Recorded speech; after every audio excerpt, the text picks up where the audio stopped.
आदमी केवल धन से सुखी नहीं हो सकता है। धन से केवल सामान मिलता है, सम्मान नहीं। धन से केवल सुविधा मिलती है, सुख नहीं। इसलिए याद रखना, धनवान भी सुखी नहीं। मनुष्य को सुख मिलता है तो ज्ञान से मिलता है। कौन ज्ञान? आत्मज्ञान, जिंदगी जीने का ज्ञान। नास्त ज्ञानात् परम सुखम। ज्ञान से बड़ा सुख देने वाला कोई नहीं। ज्ञान सुख देता है। घर के बूढ़ों को, बुजुर्गों को, माँ बाप को, दादा दादी को, सास ससुर को जो जोर से हंसाता है, खुश रखता है, खिलखिला देता है, याद रखना उसकी जिंदगी में सारी मनोकामना उनकी खुशी से पूरी हो जाती है। इसलिए अपने सास ससुर को खुश करना। कैसे खुश होंगे, इसका फार्मूला आपको ढूंढना है। यहाँ जितनी महिलाएं बैठी हैं, ऐसी कौन महिला है जिसके 3 सासू हैं? कोई नहीं, कोई नहीं।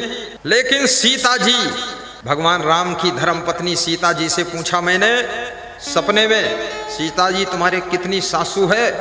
तो सीता जी ने कहा 3 सासुएं थी उनको। सीता जी में कितनी बड़ी कला होगी कि 3 सासुओं को भी वे डील करती थी, खुश करती थी, प्रसन्न रखती थी और तीनों सासुओं के रोज चरण दबाती थी। आज जिन सासुओं के 3 बहुएं हैं, एक सासू को डील नहीं कर पाती है, न हंसा पाती है, कहीं न कहीं फंसा देती है, हंसा नहीं देती, लफड़म फंसा देती है। सोचिए, बूढ़ी सासू को भी खुश रखने की कोशिश कीजिए। दौड़ दौड़ करके घर के छोटे छोटे कामों को भी कीजिए। सुंदर भोजन बनाइए, साफ सुथरा बनाइए, स्वादिष्ट बनाइए। और भगवान देवी देवता का भोग तो लगना ही चाहिए।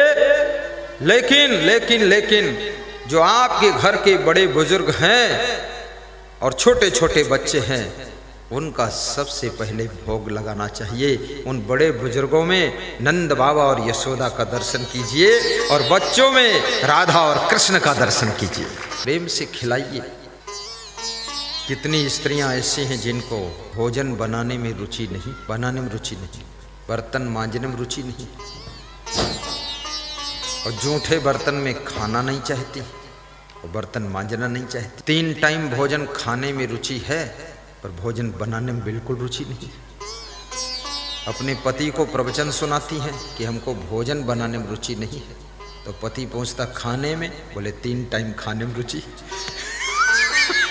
पति भी सोच रहा मैं बनाऊंगा, ये खाएगी, क्या लफड़ा बना रही। भोजन बनाना तो बहुत बड़े पुण्य का कार्य, ये साधारण चीज नहीं। जब घर में भोजन बनाने का अवसर आए, नाश्ता बनाने का, तो होटल की याद कर कि होटल में जो लोग नौकरी करते हैं वो भी पेट के लिए, रोटी धोती के लिए करते हैं। दिन भर भोजन बनाते हैं, दिन भर समोसा बनाते हैं, दिन भर जलेबी अमृति बनाते हैं, दिन भर गोलगप्पे बनाते हैं, दिन भर परोसते हैं, दिन भर बर्तन मांजते, दिन भर खिलाते सबको हैं, तब उनकी रोटी धोती चलती है।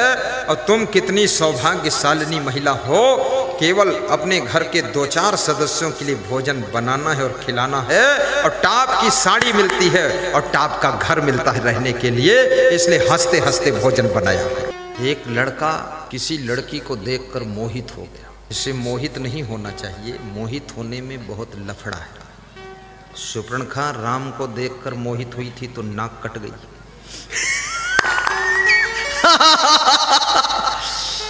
इसलिए मोहित होने में मान सम्मान और मर्यादा, इज्जत की नाक कट जाती है। आपकी तो कटेगी ही कटेगी, लेकिन माँ बाप की भी इज्जत चली जाती है। इसलिए मोहित नहीं होना चाहिए। यहाँ जितनी महिलाएं बैठी हैं, लड़कियां बैठी हैं, लड़के बैठे हैं, मुझे विश्वास है अब ये कभी कहीं मोहित नहीं होंगे। बस छुट्टी मिल गई। मोहित नहीं होना है, ना किसी को मोहित करना है, ना मोहित होना है। दोनों से बचना है, बहुत बड़ी बात है। रावण सीता जी को देख करके धनुष यज्ञ में जनकपुर में मोहित हुआ था। रावण की क्या दशा हुई। पृथ्वीराज चौहान संयोगिता में मोहित हुए थे, क्या दशा हुई। इसलिए मोहित नहीं होना चाहिए। कहाँ मोहित होना चाहिए, बस पति और पत्नी आपस में एक दूसरे के प्रेम में सम्मोहित हो जाना। इधर उधर मन कहीं नहीं भटकना चाहिए, डावाडोल मन ना हो। ऐसे गीत मत गाना, डोले मेरा तन डोले, मेरे दिल का गया करार रे, कौन बजावे बांसुरिया, कौन चलावे साइकिलिया। ऐसा कभी नहीं।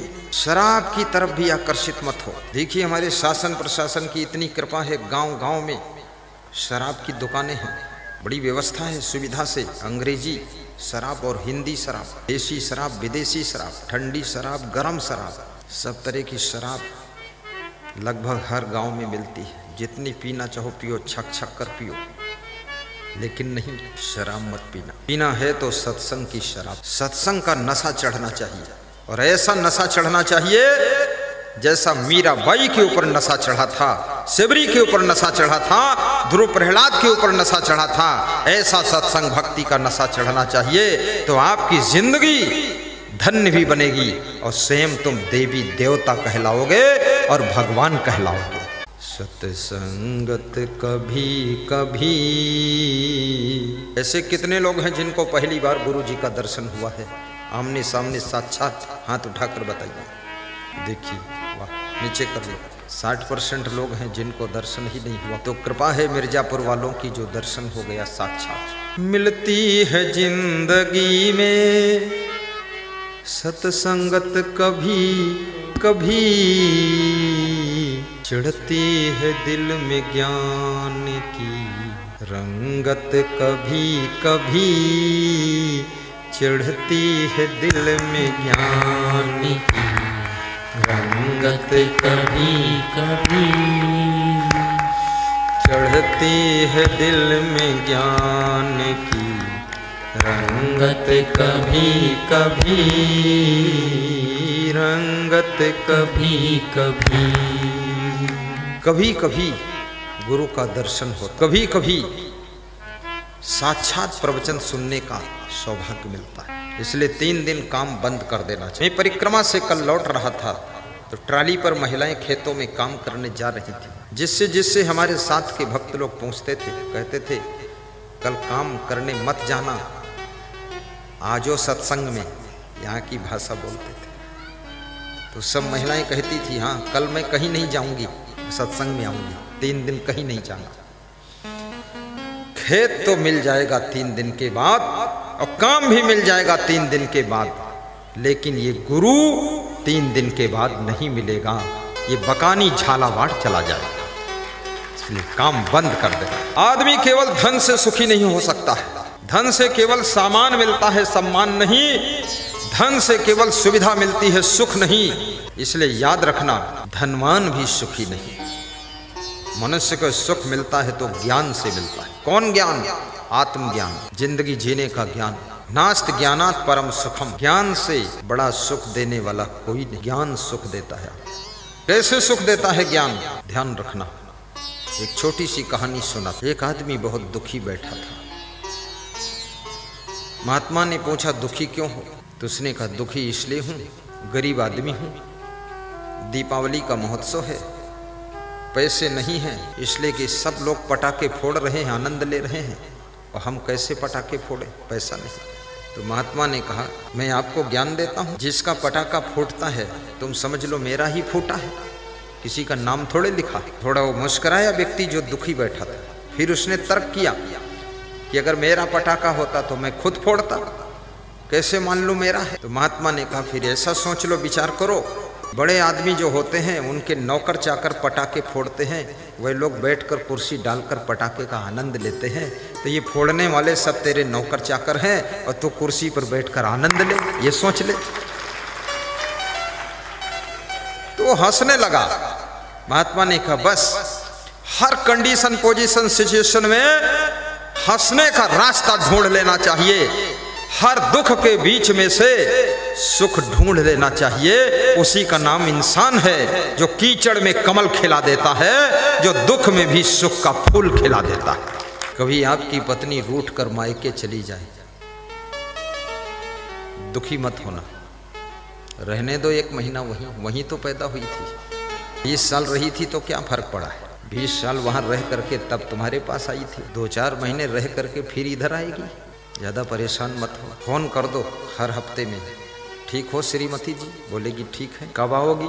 आ जाएंगे महीने भर में। जल्दी क्या? हाँ हाँ कोई जल्दी नहीं, रहो आराम से रहो, ऐसे बोल दो। फिर फोन करो, बोले सब ठीक ठाक है? बोले ठीक ठाक है। तुम बोल दो मैं ही आने वाला हूँ आपके पास, और जाओ बिल्कुल मत। फिर हफ्ते बाद फोन उसका आएगा कि आए नहीं अभी तक। बोल दो अरे क्या करें, आने वाले थे, यहाँ बिजी बहुत है। आप तो जानती हो मैं बिजी रहता हूँ, आई एम बिजी लाइफ। अंग्रेजी बोलो। अब उसके मन में छटपटाहट उठेगी, कब आएगा माधवलाल, कब ले जाएगा। हाँ, थोड़ा डील करना भी सीखो। और तुम तो ऐसे हो माधवलाल की बजाय उधवलाल, कि वो सवेरे जाती हो शाम को तुम वहीं पहुंच जाते हो। रह लेने दो थोड़ा, तक घबराया मत करो। कभी तुम्हारा पति रूठ जाए, बस महिलाओं को सुना देता हूँ, बड़ी कला है, उसी दिन तुम बीमार हो जाना बस।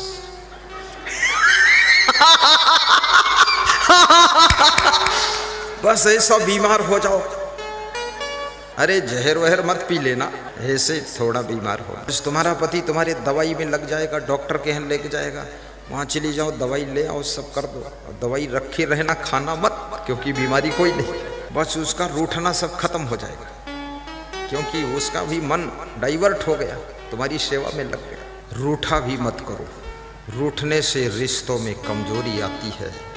गुस्सा करने से रिश्ते नाजुक हो जाते हैं, क्रोध करने से संबंध कमजोर हो जाते हैं। इसलिए रूठने की आदत छोड़ो, रिश्तों के बीच में झूठ बोलने की भी आदत छोड़ो, नाराज होने की भी आदत छोड़ो, हिल मिल कर रहने का अभ्यास कर। अपने पति का मनोबल भी। तो मैं एक बात आपको सुना रहा था कि सीता जी के 3 सासू थी। जब सीता जी वनवास से वापस लौटकर अयोध्या गई तो वहाँ सीता जी कैसे रहती है, मैं मानस चौपाई सुनाता हूँ। कृपा सिंधु जेहि विधि सुख मानई, सोई कर श्री सेवा विधि जानई। कृपा सिंधु अर्थात भगवान श्री राम जिस प्रकार से सुख मानते थे, महारानी सीता जी उसी प्रकार से सेवा कर। यदि दाल में कम नमक खाने की इच्छा है तो कम डालता। सेवक और सेवकनी बहुत थे, फिर भी सीता जी स्वयं रसोई में जाकर के राम के लिए भोजन तैयार कराता था। यद्यपि ग्रह सेवक सेवकिनी, बहुत सेवक सेवकिनी थी जगह जगह पर, कलाकार सेवक थे, फिर भी सीता जी स्वयं जाकर के राम की व्यवस्था को देखती थी। नौकरानियों के हाथ में कभी अपने पति की सेवा को मत सौंपना, अन्यथा तुम्हारा पति नौकरानी के चंगुल में जा सकता है। याद रखना, बुद्धिमान बनो, बात को रोना धोना नहीं पड़ेगा। किसी भी नौकर के हाथ में अपने घर की अंदर की सेवाएं मत सौंपना, अन्यथा घर में एक नई समस्या का जन्म हो सकता है। ध्यान देना इस बात। अपने पति को रोज रोज होटल में खाने के लिए मत भेजना, अन्यथा होटल में जाएगा, फिर बोतल में जाएगा, फिर एक दिन टोटल में चला जाएगा, तुम्हारे नाम का पति रह जाएगा। घर में भोजन बनाइए, ठीक से स्वादिष्ट खिलाइए। कभी कभी इमरजेंसी में आप कर सकते नाश्ता पानी, लेकिन ये डेली की आदत छोड़िए और जीवा पे कंट्रोल करिए, लोलुपता छोड़िए, धीरे धीरे भोजन कीजिए, चबा चबा कर खाइए, प्रसन्न होकर खाइए।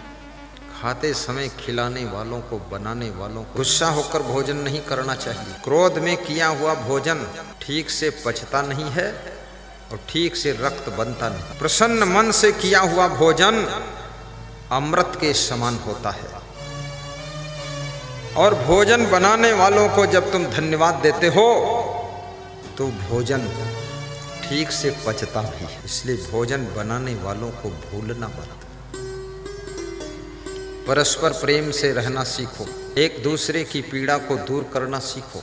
कभी कभी ध्यान में बैठ करके विचार किया करो कि मेरी वजह से इस घर में कोई समस्या तो नहीं बढ़ती जा रही है, मेरी वजह से मेरे पति जी चिंतित तो नहीं हो रहे, मेरी वजह से मेरी पत्नी दुखी तो नहीं। ऐसा खान पान मत करो जिससे तुम्हारे घर में अशांति पैदा होती है। ऐसी आदतें छोड़ दीजिए जिससे घर में कलह कलेश पैदा होता है। ऐसा चाल चलन व्यवहार बदल दीजिए जिससे आपके घर में दुख का वातावरण बनता है। उन सारे अवगुणों को छोड़ दीजिए जिनके कारण जिंदगी में अपमान के घूंट पीना पड़ता है। सद्गुण और सदाचार के पथ पर चल दीजिए जिसके कारण कदम कदम पर सम्मान तुमको प्राप्त होता है।